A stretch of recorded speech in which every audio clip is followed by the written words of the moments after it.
4 owners, 6 years, returned every single time, and his own vet said most people would have already put him down. This is the story of the woman who became his 5th owner and the last one he ever needed. He had lived in 4 homes in 6 years, 4 families, 4 front doors that opened with hope and closed with relief. And every single time he came back, he was more damaged than before. His name was George, a Maine Coon with abandonment wounds so deep, so layered, that even the vet, the one person in the room trained to stay clinically calm, looked her directly in the eye and said something she would never forget. Most people probably would have already euthanized him. He was 6 years old. He had been somebody's cat 4 separate times, and the woman standing in that rescue center, pen in hand, about to become his 5th owner, had absolutely no idea what she was signing up for. She wasn't unprepared, not in the general sense. She fostered animals regularly. She had done it for years, working with the city, taking in the ones nobody else wanted, the difficult cases, the ones that tested you. She had seen fear. She had seen aggression. She thought she understood what a damaged animal looked like, but nothing, not one single experience before this moment, prepared her for the 1 hour and 45-minute drive home from the rescue center, during which George screamed. Not occasionally, not in short, manageable bursts. The entire drive, a raw, relentless, absolutely ear-splitting scream that filled the car from the moment she pulled out of the parking lot to the moment she turned off the engine in her driveway. He was terrified. He was overwhelmed. There was no calming him down, no soothing voice that reached him, no way through it except to simply keep driving. She gripped the wheel and didn't turn back, but somewhere around mile 40, a thought arrived that she couldn't push away. What did I just do? George was a Maine Coon, one of the most magnificent, most immediately commanding cat breeds in existence, known for their extraordinary lion-like mane, their massive frame, their dramatically tufted ears, and a personality that bonds to people with an intensity more commonly associated with dogs than cats. Adult males routinely reach 20 to 25 pounds. Their coats are dense, layered, built for the kind of winters most animals wouldn't survive. They are regal. They fill a room simply by existing in it. But George's first owner had very large dogs, dogs that played rough with him, extremely rough, during those critical early months when a young animal is building its understanding of the world, learning what is safe and what isn't, deciding at a cellular level whether people can be trusted. Nobody warned her about any of that before she signed the adoption papers. Not really, not in a way that landed. The first week was not an adjustment period. It was chaos. George didn't just resist, he attacked. Not defensively, not from a cornered, panicked place. Actively, deliberately, with a precision and an intent that caught her off guard every single time, no matter how many times it had already happened. The pattern established itself within days. The moment she reached for her coat, any jacket hanging by the door, he launched. The moment her hand moved toward the front door handle, he was already in motion. A blur of orange fur and absolutely focused fury, claws fully extended, teeth finding purchase on her hands, her forearms, any surface he could reach. She has the scars to prove it, a quiet, permanent constellation of old wounds across her hands and arms that she still carries today. Souvenirs from that first period of living together, when she was trying everything she could think of and nothing was working, and the exhaustion of it was starting to feel like something heavier. She called a close friend during that first month. "I don't think I can do this," she said. Her friend said, "Then don't." She didn't listen. Here is what nobody tells you about an animal that has been abandoned repeatedly, handed back, moved on from, again and again across years. They don't simply miss you when you leave. They punish you for it before you go. George had built an understanding of the world across 4 families and 6 years, and that understanding was this: a coat means goodbye.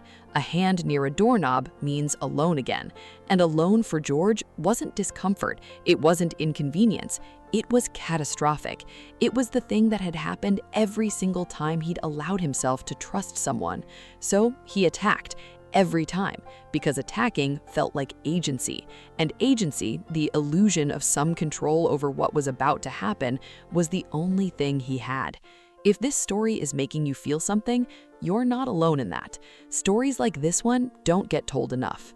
The shift came around week 3. She made a decision. Stop reacting emotionally. Stop meeting his escalation with her own escalation.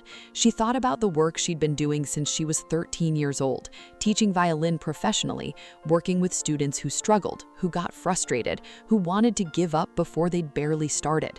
That work had taught her something real, about patience, about repetition, about the profound difference between demanding that someone improve and actually creating the environment where improvement becomes possible.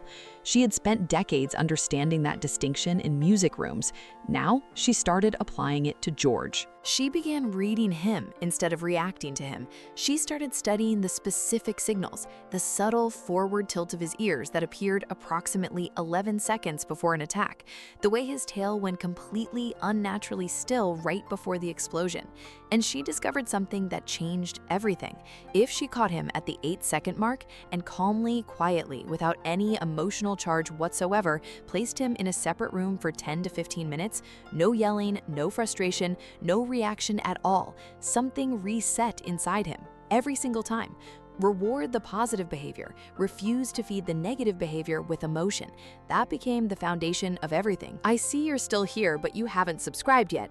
Honestly, that stings a little. Hit subscribe. You'll want to stay for what comes next. She also worked closely with her vet throughout all of this. George's abandonment issues were not surface-level anxiety. They ran deep, years deep.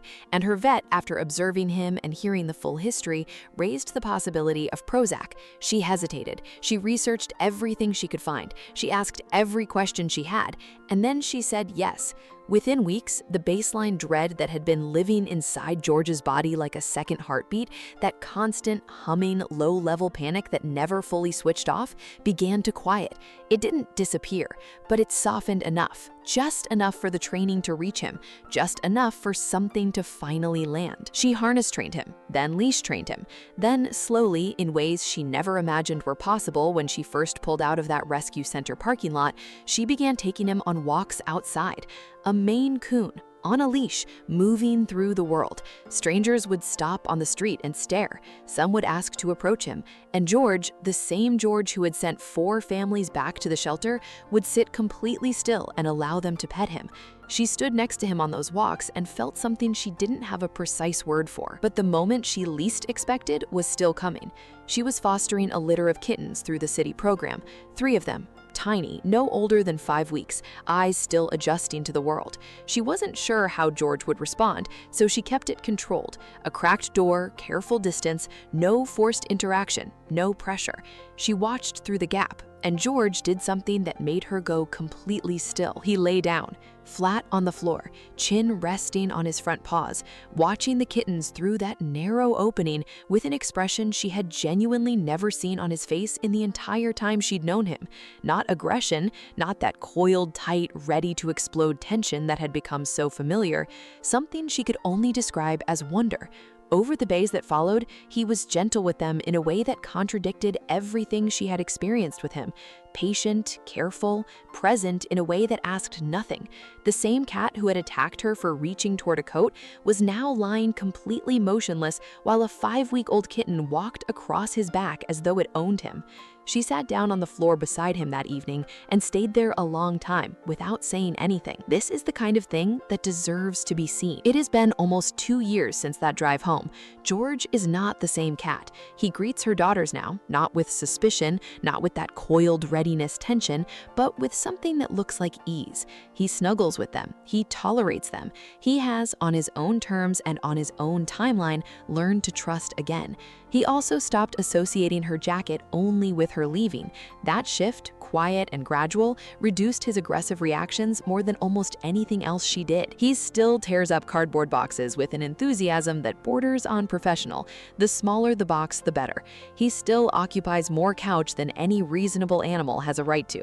He has destroyed 2 complete couch sets, 3 rugs, and more glasses than she's kept count of. She accepted all of it. She stopped expecting him to become a different cat somewhere in that first year and started understanding instead that he needed to be respected exactly as he was, not the version she hoped for, but the version standing in front of her. If you are thinking about adopting an animal with behavioral challenges, hear this. Patience is not passive. It is the most active, most demanding, most quietly heroic thing you'll do.